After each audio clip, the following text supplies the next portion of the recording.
Yo tout le monde, c'est Mike Star. Aujourd'hui, nous allons nous intéresser à une figure mythique de l'univers de Winx qui nous ramènera aux origines de la création du monde, à savoir le Grand Dragon. Dans cet univers, nombreux sont ceux qui se posent la question de savoir s'il aurait réellement existé ou non. Mais selon la légende, il serait l'une des créatures les plus puissantes n'ayant jamais été engendrée. On raconte que sa lumière aurait le pouvoir de répandre la vie et que son souffle serait à l'origine de toute chose. Dans les premières saisons, nous en apprenons plus sur cette histoire de la part de Madame Faragonda, qui nous conta une version plus complète et détaillée de cette vieille légende. Alors sans plus tarder, voici donc l'histoire du Grand Dragon, créateur de l'univers. Au commencement, il n'y avait rien, ni temps, ni espace, ni réalité. C'est alors que sortit du néant une lumière éblouissante. C'était le Grand Dragon. Le temps se mit alors à s'écouler et l'espace put alors prendre forme. De son souffle où jaillissaient les flammes, il créa une multitude de mondes différents.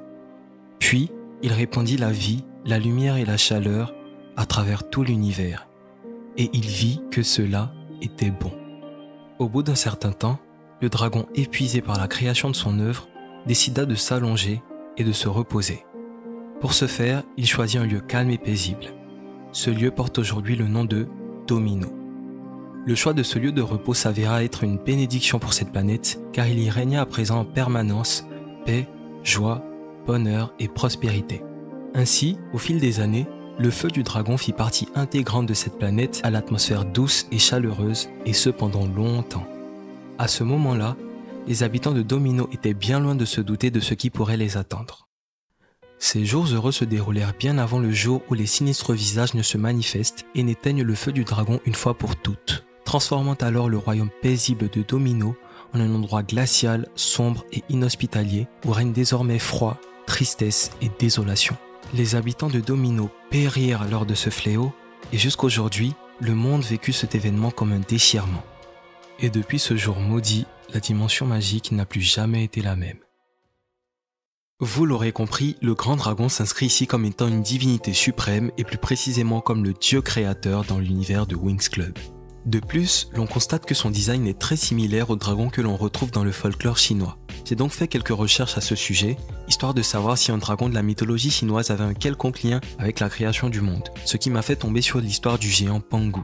Avant tout, il faut savoir que cette histoire contient plusieurs versions qui divergent. Mais pour faire court, selon la légende, Pangu serait le géant à l'origine de la création du monde. Il serait accompagné de 4 animaux qui l'auraient aidé durant cette tâche et qui seraient rattachés aux 4 points cardinaux.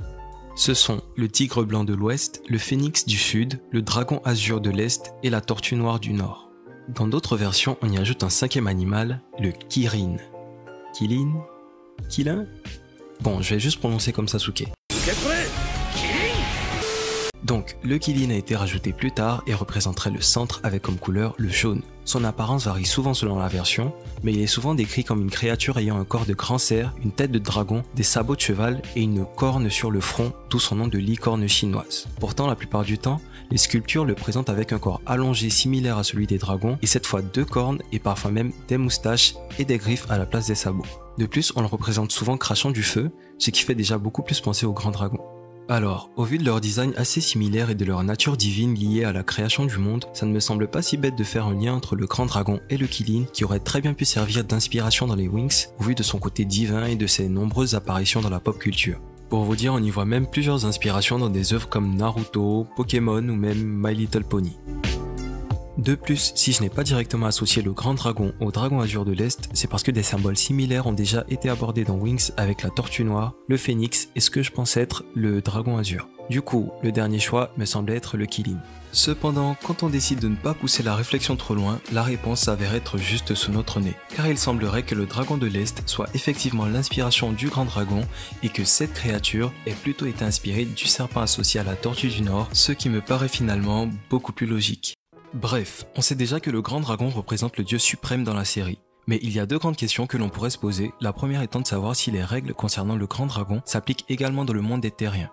On sait que le grand dragon est le créateur de la dimension magique, mais est-ce pour autant que cela concerne aussi notre monde à nous? Toujours dans l'univers de Winx, bien entendu. Dans la majeure partie de la série, nous suivons le quotidien des personnages se déroulant dans la dimension magique. Et vu que l'on a tendance à dire dimension magique, on pourrait supposer qu'il s'agit d'un univers ou d'un monde parallèle à celui des terriens. Ici, je ne vais pas trop entrer dans les détails car je compte revenir sur ce sujet dans une autre vidéo. Mais en gros, la Terre pourrait se retrouver dans un univers alternatif ou une réalité complètement différente de celle de la dimension magique. Bien qu'il y ait plusieurs facteurs qui vont à la fois dans le sens et à l'encontre de ce point de vue.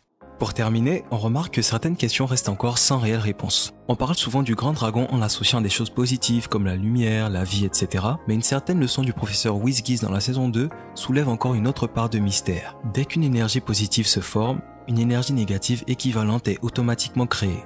C'est ainsi que le bien ne peut exister que si le mal existe aussi. Pratiquement rien n'échappe à cette règle dans l'univers de Winx, que ce soit avec les fées avec leur magie pure ou les sorcières avec leur magie noire. Et il en va de même pour le grand dragon qui est la représentation du dieu suprême dans la série. Ce qui nous amène à la deuxième grande question. Qui serait alors l'entité contraire au grand dragon? Celui qui serait la représentation des ténèbres et du mal absolu. Celui qui serait son opposé direct, en d'autres termes, l'incarnation du malin ou plus précisément du diable dans l'univers de Winx Club. Mais bon, cela nous en parlerons dans un prochain épisode. Pour l'heure, c'était Mike Star et je vous dis à bientôt pour une nouvelle vidéo. Ciao!